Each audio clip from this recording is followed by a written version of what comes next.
आपका GK by प्रेम से classes में हार्दिक अभिनंदन है। और आज हम जो संवैधानिक विकास के क्रम के जो वीडियो चल रहे थे उनके बीच में ही एक भूगोल या राजस्थान भूगोल का चैप्टर है जो बच्चों की डिमांड पे मैं शुरू करने जा रहा हूँ। इस वीडियो को आप देखोगे और अपना लेवल चेक करोगे कि हमारा जो तैयारी है या हम जिस कंपटीशन की तैयारी कर रहे हैं वो हम कहां तक कर रहे हैं। दोस्तों अपने चलते हैं राजस्थान के भूगोल की तरफ। तो जो राजस्थान का भूगोल है दोस्तों, इसके अंदर जब हम बात शुरू करेंगे सबसे पहले तो हमें पहले पढ़ना होगा इसके इतिहास के बारे में। इतिहास अपने जो ऐतिहासिक बातें हैं वो नहीं पढ़ेंगे, जो इस भूगोल है इस भूगोल का इतिहास पढ़ेंगे कि भूगोल है वो कैसे और हमारा राजस्थान है वो कहां पर, ये कंडीशन पढ़ेंगे दोस्तों। उसके बाद में ही राजस्थान की जो भूगोल है उसको अपनी एक रूपरेखा या उसी आधार पर आगे बढ़ेंगे ताकि एक आपको स्टेज मिल जाएगा और उसी स्टेज से आगे बढ़ेंगे तब आपको लगेगा कि हम तैयारी कर रहे हैं कोई भी कंपटीशन की। तो दोस्तों सबसे पहले हम बात करते हैं कि जो भूगोल की दृष्टि से भू और गोल है, भू का मतलब हो गया धरती या धरा और गोल का मतलब हो गया उसकी आकृति गोलाकार है। तो सबसे पहले क्या था कि यहाँ पर एक आकृति है, ये दोस्तों आपको दिखाई दे रही होगी, ये आकृति है भूगोल अर्थात जो हमारी पृथ्वी है वो है ये। और वो कब है? प्रारंभ के अंदर दोस्तों जब हमारी पृथ्वी की बात करें तो प्रारंभ में हमारी जो पृथ्वी है दोस्तों वो क्या थी? गोलाकार थी। प्रारंभ में हमारी पृथ्वी है वो क्या थी? तो वो दोस्तों गोलाकार थी और गोलाकार थी और इसके चारों तरफ है, इस पृथ्वी के चारों तरफ है वो क्या था? जल था। अर्थात चारों तरफ दोस्तों ये जल से घिरी हुई थी, जल की संघन मात्रा या घनी मात्रा थी और आज तक भी है। ऐसी बात नहीं है भी ये खत्म हो गया है जल, आज भी इसकी मात्रा है वो पाई जाती है। तो ये जो प्रारंभ में हमारी जो पृथ्वी है और इसका जो भूभाग है वो ठोस था और इसी ये और आकृति है वो कैसी थी? गोलाकार थी। तो दोस्तों ध्यान रखना है आपने कि ये जो इसके चारों तरफ जल था, यहाँ अपने कह सकते हैं कि इसके चारों तरफ है वो जल की मात्रा थी। इसकी मात्रा थी जल की मात्रा थी दोस्तों।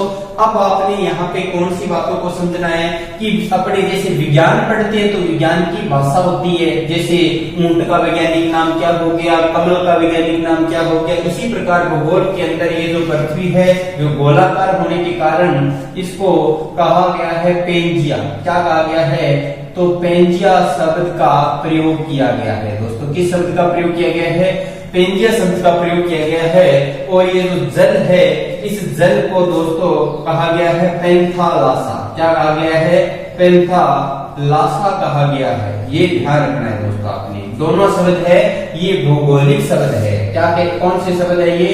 भूगोलिक शब्द है। आप ये दोनों शब्द ही भूगोलिक है, आप इनको दोनों को नोट करके चलना है। तो दोस्तों क्या हुआ, ये जो पेंजिया भूभाग आपको दिखाई दे रहा है ये भाग है वो कभी ना कभी पृथ्वी पर जो प्राकृतिक आपदा के कारण इस जल के अंदर टूटकर दो भागों में बंट गया। क्योंकि प्रकृति है उसके नियम कुछ अलग ही होते हैं और उसी जो नेचुरलता के आधार पर ये जो पृथ्वी है दोस्तों वो दो भागों में बंट गई। और वो दो भाग है वो कैसे हुए? तो अपने इसी के अंदर जैसे बनाएंगे कि ये जो पृथ्वी है वो दो भूभागों में से टूट गई थी और अपने ये दो भूभाग हो गए पृथ्वी के, जिसमें एक भाग ये इधर वाला हो गया और दूसरा भाग आपको ये इधर वाला हो गया। ये पृथ्वी है दोस्तों वो कितने भागों में टूट गई? दो भागों में टूट गई और जिनको संयुक्त रूप से जो गोलाकार थी उसे क्या कहा जाता था? पेंजिया कहा जाता था। और अब ये दोस्तों जो जल है टूटने के बाद में इसके बीचों बीच में इधर से जो जगह बीच में जगह मिली है जल को और ये जल है जो यहाँ फैल जाएगा। जब ये जल यहाँ फैल गया तो इस जल की जो स्थिति है इसका नाम दिया गया टेथिस सागर। क्या नाम दिया गया? टेथिस सागर नाम दिया गया। यहाँ तक आपको समझ में आ गया होगा कि प्रारंभ में हमारी पृथ्वी गोलाकार थी और जिसे भूगोल की भाषा में पेंजिया कहा जाता था। इसके चारों तरफ जल था और इसी जल को दोस्तों पेंथालासा सागर के नाम से जाना जाता था। और जब ये पृथ्वी कालांतर के अंदर दो भागों में टूट गई तो टूटने के बाद में ये जो जल इसके बीचों बीच भर गया और इसी को क्या कहा जाता है, टेथी सागर कहा गया। और कहते हैं कि वर्तमान में क्या है, ये प्रशांत महासागर है, प्रशांत महासागर है, प्रशांत महासागर है। वो क्या है, तो वो दोस्तों टेथी सागर का ही एक भाग है। अब अपने बात करते हैं कि हमें राजस्थान के भूगोल के संदर्भ में ये बातें क्यों जरूरी है। तो ये बातें जरूरी है क्योंकि अपने एक आधार पता चले कि हमारा राजस्थान का भूभाग है वो कैसे पनपा और कैसे यहाँ की जो पोजीशन है और उसकी जो अक्षांशीय विस्तारीय देशांतरीय रेखा है वो भी अपने ग्लोब के आधार पे पढ़ेंगे। तो दोस्तों इसके बाद में पृथ्वी अभी तो दो भागों में टूटी है और जिनमें इस एक का नाम था अंगारा लैंड। क्या नाम था, अंगारा लैंड। क्या नाम रखा दोस्तों, अंगारा लैंड रखा। और दूसरे का इधर वाले का नाम है दोस्तों वो रखा गोंडवाना लैंड। क्या नाम रखा, गोंडवाना लैंड है वो नाम रखा गया था। इधर एक का तो नाम रखा अंगारा लैंड और एक का नाम रखा गोंडवाना लैंड। लेकिन दोस्तों ध्यान रखना अपने भारत में, पूरे भारत के अंदर भी इस अंगारा लैंड का कोई भी अवशेष नहीं पाया जाता है। अंगारा लैंड का कोई भी अवशेष नहीं पाया जाता है।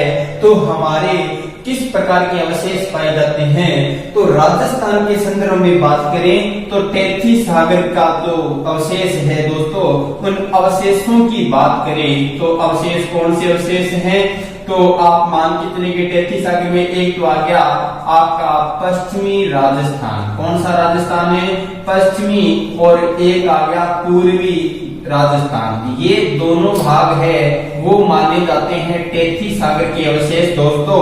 और उसके बाद में गोंडवाना लैंड की अवशेषों की बात करें तो जो आपकी वलित जो पर्वतमाला है वो अरावली है। कौन सी, अरावली। और ये अरावली प्लस के अंदर तो दक्षिणी पश्चिमी, दक्षिण और पश्चिम, दक्षिण और जो पूर्व है उस दक्षिण और जो पूर्व की जो पठारी प्रदेश है, कौन सा प्रदेश है, जो पठारी प्रदेश है दोस्तों वो गोंडवाना लैंड का भाग है।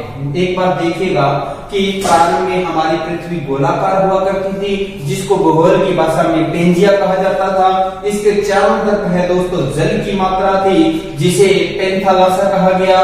पृथ्वी है कालांतर में दो भागों में टूट गई और जिनको में एक को नाम अंगारा लैंड कहा गया जिसका भारत में कोई अवशेष नहीं है और दूसरे का नाम गोंडवाना लैंड पड़ा। और ये जो जल है वो इसके बीचों बीच में आ गया, इसी कारण इसको टेथी सागर नाम दिया गया जिसको अपने प्रशांत महासागर के नाम से भी जानते हैं। तो अपने टेथी सागर और जो गोंडवाना लैंड है दोस्तों इसके राजस्थान में अवशेष की बात करें तो पश्चिमी और पूर्वी राजस्थान और जो अरावली और दक्षिणी पूर्वी जो पठारी भाग है वो दोस्तों गोंडवाना लैंड के अवशेष हैं। यहाँ तक अगर बात समझ में आ गई तो दोस्तों ये जो स्थल भाग आपको दिखाई दे रहा है ये स्थल भाग दोस्तों याद रखना 29% हमारी पृथ्वी पर स्थल भाग पाया जाता है। 29% पाया जाता है स्थल भाग। तो दोस्तों ध्यान रखना ये जल है वो हमारी पृथ्वी पर कितना पाया जाता है, तो 71% हमारी पृथ्वी पर क्या पाया जाता है, जल की मात्रा पाई जाती है। ये बात आपको अच्छी तरह से समझ में आ गई होगी। अब अपने दोस्तों बात करते हैं इसी संदर्भ में कि अब दो भागों में टूटकर ये रह गई या इसके और भी खंड हुए, तो चलो आगे अपने इसके संदर्भ में बात करते हैं। तो दोस्तों इस वीडियो को आप लाइक व शेयर करते रहे ताकि ज्यादा से ज्यादा बच्चों को इसका फायदा मिले और बच्चे भी कुछ न कुछ इस लॉकडाउन के अंदर सीख पाए ताकि उनका जो सामान्य नॉलेज है वो बढ़ता रहे साथ साथ में। अब दोस्तों बात करते हैं कि जो ये दोनों भूभाग है, जैसे ये पृथ्वी है, ये जैसे इसके दो भूभाग हो गए थे, इसे आपने देख लिया। और यहाँ पर ये जल मात्रा में जल भर गया था, ये भी आपने सब कुछ देख लिया है। अब दोस्तों क्या हुआ, जब कोई वस्तु जल में रहती है तो वह कभी ना कभी तैर कर ऊपर आती है, ये भी एक प्रकृति का नियम है। जब भी कोई वस्तु जल में रहती है तो वह कभी ना कभी तैर कर ऊपर आती है। उसी आधार पर ये दोनों भूभाग है वो कालांतर में ऊपर आए, और ऊपर आने के बाद में दोस्तों एक दूसरे के साथ में टकरा गए। एक दूसरे के साथ में टकराने के साथ ही इन दोनों भूभागों के, ये जो दोनों भूभाग है इनके दोस्तों 7 टुकड़े हो गए। कितने टुकड़े हो गए? 7 टुकड़े हो गए। और इन्हीं 7 टुकड़ों को अपने वर्तमान में 7 महाद्वीप कहते हैं। क्या कहते हैं? 7 महाद्वीप के नाम से जानते हैं, जिनमें सबसे बड़ा महाद्वीप एशिया महाद्वीप है, तो सबसे छोटा महाद्वीप है वो दोस्तों ऑस्ट्रेलिया महाद्वीप है। तो इसी क्रम में अपने अगर देखें कि जो 7 महाद्वीप है उनका अगर क्षेत्रफल की दृष्टि से देखें तो सबसे बड़ा है दोस्तों वो कौन सा है? एशिया महाद्वीप है। सबसे बड़ा महाद्वीप कौन सा है? एशिया है। और एशिया के बाद में दूसरा सबसे जो बड़ा है वो अफ्रीका है। और अफ्रीका के बाद में जो तीसरा है दोस्तों वो उत्तरी अमेरिका है, उत्तरी अमेरिका। और जो चौथा है वो है दोस्तों दक्षिणी अमेरिका। और नेक्स्ट जो 5 नंबर है वो है अंटार्कटिका। कौन सा? अंटार्कटिका महाद्वीप है। और 6 नंबर पे दोस्तों यूरोप महाद्वीप है। और 7 नंबर पे दोस्तों ऑस्ट्रेलिया महाद्वीप है, ऑस्ट्रेलिया महाद्वीप है। और ये है सबसे छोटा महाद्वीप जिसको ओशियन महाद्वीप भी कहा जाता है। एशिया महाद्वीप सबसे बड़ा है तो सबसे छोटा कौन सा है? ऑस्ट्रेलिया है। किसके आधार पर? क्षेत्रफल के आधार पर। इन्हीं को अपने दोस्तों अगर देखें जनसंख्या के आधार पर, किसके आधार पर? जनसंख्या के आधार पर देखें तो सबसे बड़ा है वो एशिया ही है। और सबसे इसके बाद में जो छोटा है वो अफ्रीका है। अब आपने चेंज क्या करना है दोस्तों, ये जो 6 नंबर है इसको आधा कर दो, 3 पे चले आओ। इसका हो जाएगा आपका यूरोप है वो 3 पे आ जाएगा। बाकी आपने उत्तरी और दक्षिणी ये सेम लिखना है। 4 नंबर आपका हो जाएगा उत्तरी अमेरिका, उत्तरी अमेरिका। और 5 नंबर पे आपका हो जाएगा दक्षिणी अमेरिका, दक्षिणी अमेरिका। और 6 नंबर पे दोस्तों ध्यान रखना आपने ऑस्ट्रेलिया महाद्वीप को करना है। आपने कौन सा करना है? ऑस्ट्रेलिया महाद्वीप को करना है, ऑस्ट्रेलिया महाद्वीप को करना है। और जो 7 नंबर है दोस्तों वो आएगा आपका आर्कटिक महाद्वीप या अंटार्कटिक महाद्वीप आएगा। और जनसंख्या की दृष्टि में देखो दोस्तों सबसे बड़ा एशिया महाद्वीप है, तो जनसंख्या की दृष्टि में आपसे पूछ ले कि सबसे छोटा महाद्वीप कौन सा है, तो भी ऑस्ट्रेलिया ही आएगा। ऑस्ट्रेलिया इसलिए आएगा क्योंकि ये जो अंटार्कटिका महाद्वीप है दोस्तों ये तो जन शून्य महाद्वीप है, जन शून्य महाद्वीप है। यहाँ पर कोई जनसंख्या रहती नहीं है, तो वहां पर कम और ज्यादा का कोई मतलब नहीं है, इसलिए ये जनशून्य महाद्वीप है। और सबसे कम जनसंख्या ऑस्ट्रेलिया में पाई जाती है, जबकि सबसे ज्यादा जनसंख्या है वो एशिया महाद्वीप में पाई जाती है। सबसे बड़ा क्षेत्रफल की दृष्टि से एशिया महाद्वीप है, तो सबसे छोटा है दोस्तों ऑस्ट्रेलिया महाद्वीप है। ये बात आपको अच्छी तरह से समझ में आ गई होगी। अब अपने आगे चलते हैं और पढ़ते हैं राजस्थान के संदर्भ में भी नेक्स्ट बातें कौन कौन सी है और कैसी है। तो दोस्तों आओ चलते हैं अपने थोड़ा सा एशिया महाद्वीप की ओर नजर डालते हैं। और एशिया महाद्वीप के अंदर हमारा भारत देश है, और उसी भारत देश के अंदर राजस्थान की क्या स्थिति है, और विश्व के अंदर राजस्थान की क्या स्थिति है, और एशिया महाद्वीप के अंदर राजस्थान की क्या स्थिति है, इसके संदर्भ में दोस्तों प्रश्न पूछे जाते हैं। और जिसकी तैयारी होती है इन तीनों टॉपिकों पर, उससे तीनों में से एक ही क्वेश्चन आता है, वो आता है कि निम्न में से राजस्थान की स्थिति से संबंधित सही है या सही नहीं है। तो आपको उस के चारों ऑप्शन में से आपको एक तो राजस्थान की स्थिति विश्व के आधार पे मिल जाएगी, एक जो पोजीशन है वो आपको एशिया महाद्वीप के आधार पे मिल जाएगी, और एक जो पोजीशन है राजस्थान की वो दोस्तों भारत के आधार पर मिल जाएगी। और तो आपने तीनों का एक क्वेश्चन बन जाएगा। अब देखना क्या है दोस्तों कि जो एशिया महाद्वीप है उसी एशिया महाद्वीप में हमारा भारत देश आता है। जो एशिया महाद्वीप है उसी एशिया महाद्वीप के अंदर हमारा भारत देश आता है दोस्तों, भारत देश आता है। और इसी भारत देश के अंदर दोस्तों कुल कितने राज्य हैं? 28 राज्य हैं और 8 वर्तमान में केंद्र शासित प्रदेश हैं, क्योंकि 7 से 9 हुए थे जब जम्मू कश्मीर और लद्दाख को बना दिया गया था। लेकिन दोस्तों अभी क्या है, दमन एवं द्वीप व दादर एवं नगर हवेली को एक कर दिया गया है। इसलिए वर्तमान में कितने जो केंद्र शासित प्रदेश है, तो यूटी दोस्तों कितनी है? 8 है, और जो स्टेट है वो कितने? 28 हैं। ये आप याद रख सकते हो। ये अपने भारत के जो जियोग्राफी का टॉपिक शुरू करेंगे उसमें आपको अच्छी तरह से पता चल जाएगा। अब अपने पढ़ना है सबसे पहले कि जो विश्व के अंदर राजस्थान की स्थितियों के बारे में दोस्तों अभी ये चीज देखनी है। राजस्थान की स्थिति के बारे में, राजस्थान की स्थिति कहां कहां देखनी है दोस्तों? 3 जगह पढ़नी है आपने। कितनी जगह? 3 जगह पढ़नी है। कौन कहां पे पढ़नी है? एक तो पढ़नी है कि राजस्थान की स्थिति विश्व के अंदर या अपने कह सकते हैं ग्लोब के अंदर कहां है, ग्लोब के अंदर कहां है, एक तो ये देखना है। और दूसरा देखना है कि राजस्थान की स्थिति है वो दोस्तों एशिया महाद्वीप में कहां है। और तीसरा देखना है कि राजस्थान की जो पोजीशन है वो दोस्तों भारत में कहां है, भारत में कहां है। ये चीजें आपने देखनी है। इसी चीजों के आधार पर प्रश्न आएंगे। अब आपको मैं पहले तो यहाँ बात क्लियर कर रहा हूं कि विश्व के अंदर राजस्थान, विश्व के अंदर जो ग्लोब के अंदर या विश्व के अंदर राजस्थान की जो पोजीशन है या राजस्थान की जो स्थिति है वो दोस्तों कहां है? तो वो है उत्तर पूर्व के अंदर। कहां है?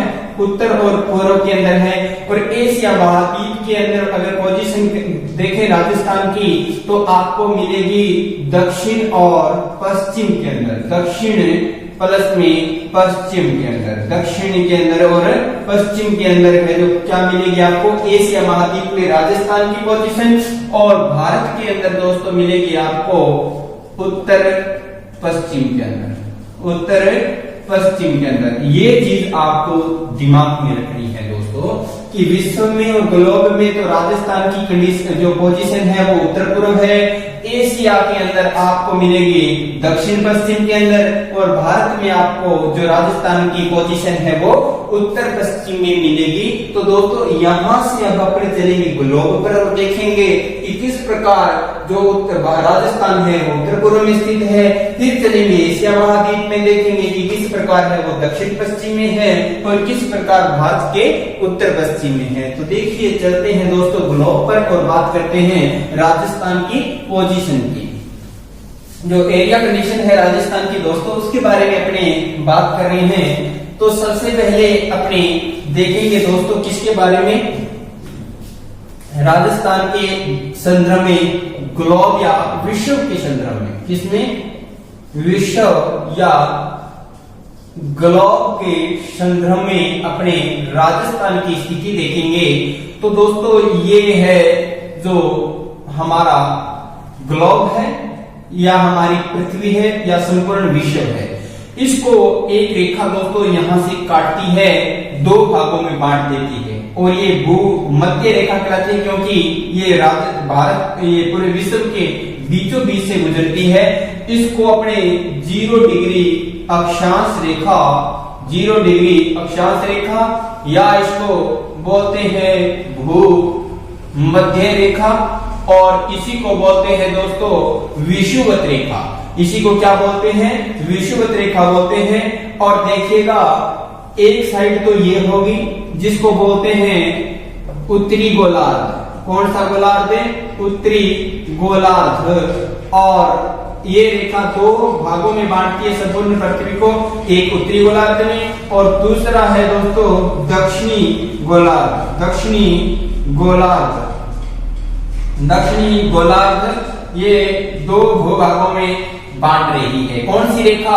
अक्षांश रेखा। इसी प्रकार एक रेखा जो उत्तर से दक्षिण की ओर काटती है, उत्तर से दक्षिण की ओर काटती है, जिसको अपने 0 डिग्री देशांतर रेखा कहते हैं। 0 डिग्री देशांतर रेखा कहते हैं दोस्तों। और ये 0 डिग्री देशांतर रेखा को ही अपने ग्रीनविच रेखा कहते हैं। 0 डिग्री को ही ग्रीनविच रेखा कहते हैं क्योंकि ये इंग्लैंड के ग्रीनविच शहर के बीचों बीच से गुजरती है दोस्तों। अब इसी रेखा को जो मध्याह्न रेखा भी कहा जाता है, महान मध्याह्न रेखा, इसी रेखा को कहा जाता है 0 डिग्री देशांतर रेखा को। अब देखना दोस्तों ये है कि इस गोलार्ध के अंदर या विश्व में हमारा जो राजस्थान है दोस्तों वो यहाँ अपनी पोजीशन दिखाता है। यहाँ जो अपनी पोजीशन दिखाता है तो दोस्तों अपने कह सकते हैं कि जो विश्व है या ग्लोब है उसमें देखिए ये साइड कौन सी है? पूर्व है। कौन सी साइड होगी? पूर्व। और ये इधर चलेंगे तो कौन सी होगी? उत्तर। तो दोस्तों हमारा राजस्थान इस ग्लोब के अंदर है जो कहाँ स्थित है? ग्लोब के अंदर देखोगे दोस्तों तो आप आंसर करना उत्तर और पूर्व के अंदर स्थित है। ग्लोब या संपूर्ण विश्व के अंदर अगर राजस्थान की पोजीशन देखें दोस्तों तो आपको मिलेगी कहां पर? जो राजस्थान के देशांतरीय और अक्षांशीय विस्तार के जो उत्तरी और पूर्वी जो पॉइंट है यहाँ पर आपको राजस्थान का विस्तार मिलेगा। कहां पर?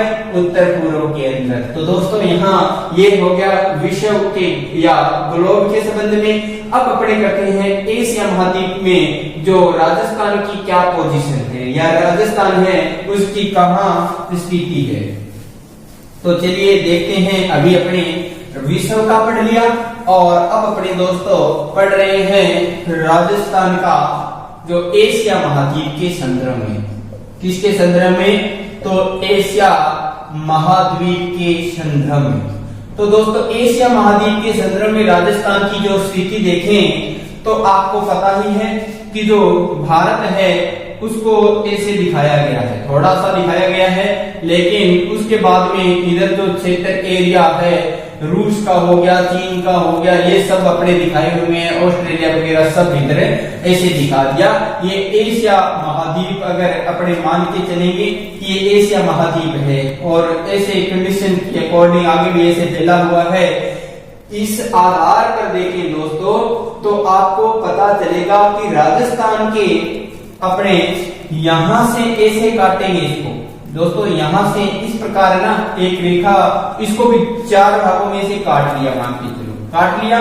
और ये जो दोस्तों भारत है यहाँ और ये जो अपना भारत हो गया, इस भारत की अगर मैं बात करूं इसे कि ये जो भारत है इसके अंदर देखो यहाँ लोकेशन आपको दिखाई दे रही है राजस्थान की, दिखाई दे रही है एशिया महाद्वीप में। तो ये दिशा है दोस्तों दक्षिण और ये दिशा कौन सी है? पश्चिम। तो आपका जो यहाँ एशिया महाद्वीप में जो प्रश्न हल हो रहा है वो ऐसे हो रहा है कि एशिया महाद्वीप में राजस्थान की जो पोजीशन है वो तो दक्षिण और पश्चिम है, दक्षिण और पश्चिम है। ये यहाँ पर आपकी बातें क्लियर हो रही है, यहाँ तक आपको समझ में आ गया होगा। अब दोस्तों अपने चलते हैं भारत के संदर्भ में, ताकि आपको पता चलता रहे कि भारत के संदर्भ में हमारा राजस्थान कहाँ स्थित है और कौन सी दिशा में स्थित है। तो आपसे मैं उम्मीद कर रहा हूँ कि आपको ये अच्छी तरह से समझ में आ रही है। तो आप कमेंट और शेयर करना न भूलें ताकि बच्चों को लॉकडाउन में इसका फायदा मिल सके। अब देखिए दोस्तों, अगर अपने बात करते हैं भारत के संदर्भ में, भारत के संदर्भ में दोस्तों बात करें अपने तो ये एक मैप है इंडिया का, और इस मैप के अंदर यहाँ कंडीशन आती है, दिखाई दे रही है आपको राजस्थान की। लेकिन अगर इसको बांट दें अपने कितने भागों में, 4 भागों में, या ऐसे बांट दिया जाए, इसको ऐसे कर दिया जाए और यहाँ ऐसे काट दिया जाए, तो अब आप चाहे इस रेखा को आप बिल्कुल सीधी भी रख सकते हो, क्योंकि ये थोड़ा मैप है अपने से सेट नहीं बैठ रहा है। अगर पूरा कंप्लीट होता तो ये थोड़ा सा ऊपर होता, और रेखा है वो ऐसे बिल्कुल सीधी गुजर जाती। अब देखो दोस्तों क्या है, ये है उत्तर, ये है दक्षिण, और ये है दोस्तों पूर्व, और इधर है पश्चिम। पश्चिम हो गया। अब आप खुद ही पता लगा लो कि राजस्थान की जो पोजीशन है वो भारत में कहाँ है। तो राजस्थान की पोजीशन है वो, ये हमारा राजस्थान है, रंगीला राजस्थान। ये है दोस्तों उत्तर पश्चिम में। कहाँ है? उत्तर पश्चिम में। तो अपने कह सकते हैं कि राजस्थान है वो भारत के उत्तर पश्चिम में स्थित है, भारत के उत्तर और पश्चिम में स्थित है, ये आपको दोस्तों पता होना चाहिए अच्छी तरह से। अब तीनों कंडीशन जो मैंने सबसे पहले आपको जो चार्ट के माध्यम से बता दिया, उसके बाद में अपने विश्व के ग्लोब के अंदर पढ़ लिया, और ग्लोब के बाद में हमने एशिया महाद्वीप में देख लिया, और एशिया महाद्वीप के बाद में दोस्तों हमने कहा पढ़ लिया, भारत के अंदर राजस्थान की पोजीशन को हमने पढ़ लिया है।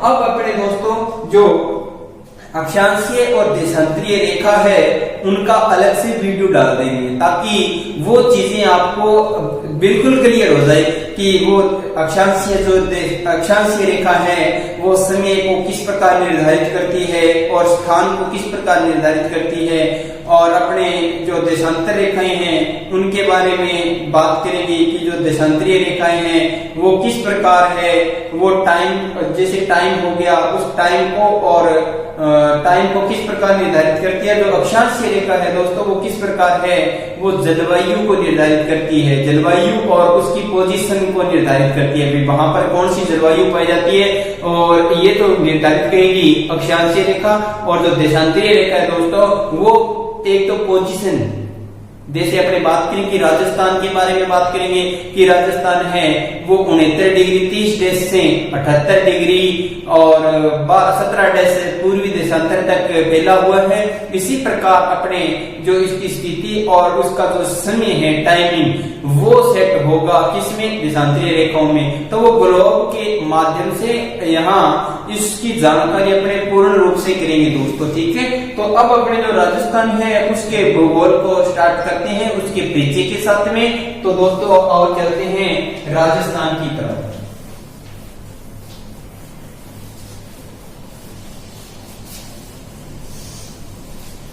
तो दोस्तों देखिएगा, अब यहाँ पर मैं राजस्थान का एक छोटा सा मैप बनाना चाहूंगा, और इसमें आपको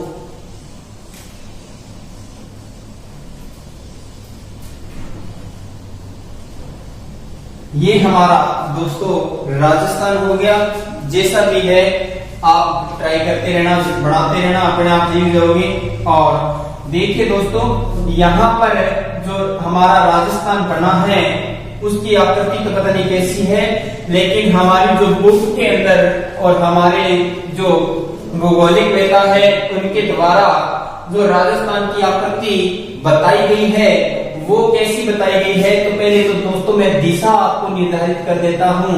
यहाँ पर उत्तर दिशा है, ये दोस्तों है दक्षिण है, और यहाँ पर दोस्तों पूर्व है, और यहाँ पर आता है हमारा पश्चिम, हमारा पश्चिम आता है।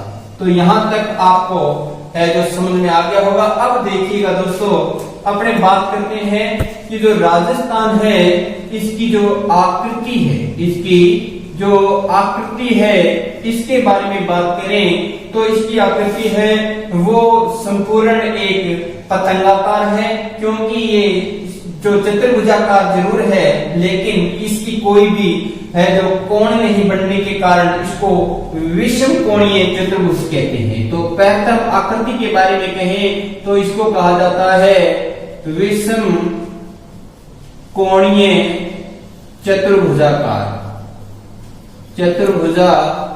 कहा जाता है। और दूसरा अगर इसका नाम देखें तो कहा जाता है दोस्तों पतंगाकार कहा जाता है। और ये जो नाम है वो देने वाले हैं दोस्तों कौन है, तो वो नाम है टी.एच. हेंडले के द्वारा दिया गया है। ये नाम किसने दिया है? टी.एच. हेंडले ने दिया है। कौन सा? जो विषम कोणीय चतुर्भुजाकार नाम है वो टी.एच. हेंडले ने दिया है। तो जो पतंगाकार है वो रोहम्बस ने कहा है, रोहम्बस है उसके द्वारा कहा गया है। तो दोस्तों आपको ये बातें समझ में आई होगी। अब मैं आगे इसको पढ़ाऊं उससे पहले आपको ये देखना है कि आपके पास में पेन कॉपी है जिसमें आप नोट कर रहे हो, ताकि आपको बार बार वीडियो देखने से आप बार बार वीडियो देखोगे तो याद रहेगा, लेकिन नोट होगा आपके पास में तो आपको बार बार परेशानी नहीं उठानी पड़ेगी। तो दोस्तों देखिए, राजस्थान का विस्तार है वो कहां से कहां तक है, पहले तो ये देखना जरूरी है। तो दोस्तों राजस्थान का जो विस्तार है उसकी बात करें तो उत्तर के अंदर यहाँ पर जो पॉइंट है, और दक्षिण में जो ये पॉइंट है, और पूर्व में अपना ये पॉइंट है, और पश्चिम में ये जैसलमेर के अंदर पॉइंट है दोस्तों। तो अब अपने बात करते हैं उत्तर के अंदर गांव है गंगानगर जिले का कोणा गांव। कौन सा गांव है? कोणा गांव है दोस्तों गंगानगर जिले में, और गंगानगर तहसील में पड़ता है। तो दक्षिण के अंदर दोस्तों जो गांव है उसका नाम है बोरकुंड, बोरकुंड गांव है, और कुशलगढ़ तहसील में और बांसवाड़ा में पड़ता है। कहां पड़ता है? बांसवाड़ा में पड़ता है। और कोणा गांव कहां पड़ता है दोस्तों? श्री गंगानगर में पड़ता है। इधर मैं बात करता हूं पूर्व के अंदर, तो ये जो दोस्तों ये लास्ट बिंदु है वो गांव है सिलाना गांव। कौन सा गांव है? सिलाना गांव है। और सिलाना गांव है दोस्तों वो राजाखेड़ा तहसील में पड़ता है। कौन सी तहसील में? राजाखेड़ा तहसील में। और जिला कौन सा है? तो धौलपुर जिला है। कौन सा जिला है? धौलपुर जिला है। और पश्चिम के अंदर बात करें तो ये जो अंतिम बिंदु है वो गांव है दोस्तों सम गांव। कौन सा गांव है? सम गांव है। और तहसील की बात करें सम तहसील है। और गांव की बात करें तो कटरा गांव है। कौन सा गांव है? कटरा गांव है। और सम तहसील है। और जिला है दोस्तों जैसलमेर। कौन सा है? जैसलमेर है। इधर गंगानगर से जो उत्तर से दक्षिण ये जो है अंतिम छोर, उत्तर से कोणा गांव से लेकर दक्षिण में बोरकुंडा तक फैला हुआ है। पूर्व में सिलाना गांव से जो अंतिम बिंदु सिलाना गांव राजाखेड़ा धौलपुर में है। तो पूर्व के अंदर दोस्तों कटरा गांव सम तहसील जैसलमेर के अंदर इसका अंतिम बिंदु है। अब दोस्तों आपने ये बात तो समझ में आ गई। अब क्या है, अपने उत्तर से दक्षिण तक की लंबाई देखनी है कि राजस्थान है वो उत्तर से दक्षिण में कितने किलोमीटर लंबाई में है। तो दोस्तों राजस्थान उत्तर से दक्षिण की जो लंबाई की बात करें तो 826 किलोमीटर है। कितनी? 826 किलोमीटर है वो राजस्थान की लंबाई है। क्या है? लंबाई है। लंबाई है दोस्तों उत्तर से दक्षिण तक। उत्तर से दक्षिण की लंबाई दोस्तों कितनी है? 826 किलोमीटर है। तो पूर्व से पश्चिम की चौड़ाई कितनी है? पूर्व से जो पश्चिम है उसकी जो चौड़ाई है वो चौड़ाई कितनी है? तो चौड़ाई है दोस्तों 869 किमी या 869 किलोमीटर है दोस्तों। अब प्रश्न आपके एक तो ये दिमाग में रखना है कि राजस्थान के लंबाई और चौड़ाई में अंतर है तो वो ऐसे कह सकते हैं कि लंबाई बड़ी है या चौड़ाई बड़ी है। तो राजस्थान की चौड़ाई है जो बड़ी है दोस्तों, कितनी बड़ी है तो ये देखना है आपने 43 किलोमीटर। 43 किलोमीटर है जो लंबाई, ये चौड़ाई है वो दोस्तों बड़ी है। राजस्थान की लंबाई है वो दोस्तों कम है और जो चौड़ाई है दोस्तों राजस्थान की वो 43 किमी अधिक है। ये आपके दिमाग में होना चाहिए दोस्तों। अब है जो अपने बात करते हैं नेक्स्ट कि अब लंबाई और चौड़ाई से संबंधित जो प्रश्न है वो शायद 4th ग्रेड तक ही न पूछे, अब विकिरणों से संबंधित भी प्रश्न पूछे जाते हैं। तो दोस्तों अपने चलते हैं, इसमें जो बात करते हैं एक बार इसको मैं थोड़ा साफ कर देता हूं ताकि आपको परेशानी नहीं हो, सारे शब्द साफ साफ दिखाई दे। तो दोस्तों अपने अभी बात करेंगे तो विकिरण के आधार पर भी इसका जो विकिरण है उनकी लंबाई कितनी है और कौन से विकिरण कहां से है जो कैसे विकिरण तैयार होते हैं। तो दोस्तों अपने देख रहे हैं विकिरणों के बारे में। तो देखिएगा यहां उत्तर है और ये पूर्व है, पश्चिम है, और इधर है दोस्तों पूर्व और इधर है ये दक्षिण है। अब एक विकिरण तो यहां से ऐसे गुजर गया और एक विकिरण ऐसे गुजर गया, ऐसे गुजरेगा। अब जो ये विकिरण है इन दोनों के बीच में इसको तो नाम दे देंगे अपने उत्तर और पश्चिम, ठीक है। इसका नाम दे दिया अपने उत्तर पश्चिम से दक्षिण पूर्व का विकिरण, इसको नाम दे देंगे दोस्तों पश्चिम दक्षिण पश्चिम, ठीक है। दक्षिण पश्चिम से उत्तर पूर्व, उत्तर पूर्व नाम दे देंगे, ये दो नाम दे देंगे दोस्तों, ठीक है। विकिरणों के नाम क्या क्या देंगे, उत्तर पूर्व से दक्षिण पूर्व, और इधर वाले विकिरण का नाम देंगे दक्षिण पश्चिम से उत्तर पूर्व। अब ये जो विकिरण है दोस्तों इसकी जो लंबाई है, इस विकिरण की लंबाई की बात करें तो ये विकिरण लंबा है अर्थात 850 किलोमीटर है। ये विकिरण की लंबाई कितनी है, 850 किलोमीटर है। और अगर इस विकिरण की बात करें अपने तो ये दोस्तों 784 किमी है या 784 किलोमीटर है। अपने कह सकते हैं कि ये देखिए उत्तर पश्चिम से जो ये दक्षिण और पूर्व का विकिरण है वो दोस्तों 850 किमी है, और जो इधर दक्षिण पश्चिम से उत्तर पूर्व का विकिरण है वो दोस्तों 784 किमी है। ये आपने नोट कर लेना है, ठीक है। अब आपने ये भी साथ साथ में नोट करना है कि जहां पर ये रेखाएं काट रही है इसको थोड़ा सीधा करेंगे तो इसे एक जगह हो जाएगी इकट्ठी सारी, ठीक है। तो दोस्तों अपने बात करें कि जो ये रेखाएं जहां पर एक दूसरे को काट रही है और जो बिंदु बन रहा है वो मध्य बिंदु दोस्तों नागौर है। कहां बन रहा है, मध्य बिंदु नागौर में। ये जो वहां पर एक दूसरे को काट रही है रेखाएं वो मध्य बिंदु क्या है, नागौर है। और नागौर का भी है जो मकराना है, नागौर का मकराना गांव है। मकराना जो गांव है उसके सभी रेखा, लंबाई चौड़ाई वाली रेखा, विकिरणों वाली रेखा, ये मकराना से होकर गुजरती है। कहां पर है, नागौर के मकराना से गुजरती है। और मकराना का सफेद संगमरमर, सफेद जो संगमरमर है दोस्तों वो प्रसिद्ध है, जो आगरा के ताजमहल में लगा था। और ताजमहल किसने बनवाया था, शाहजहां ने बनवाया था। तो दोस्तों ये जो आगरा है वो सिकंदर लोदी के द्वारा बसाया गया था। अब मैंने यहां तक तो सारी बातें समझ ली है।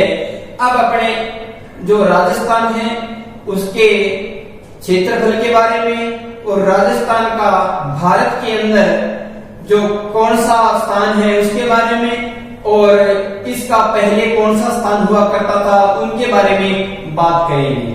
तो दोस्तों आज के लिए मैं यहीं पर विराम दूंगा और कल अपनी जो वीडियो है उसको राजस्थान के जो क्षेत्रफल से शुरू करेंगे और नेक्स्ट अपने जहां तक 40-45 मिनट की वीडियो बनेगी वहां तक कराएंगे। तब तक के लिए धन्यवाद।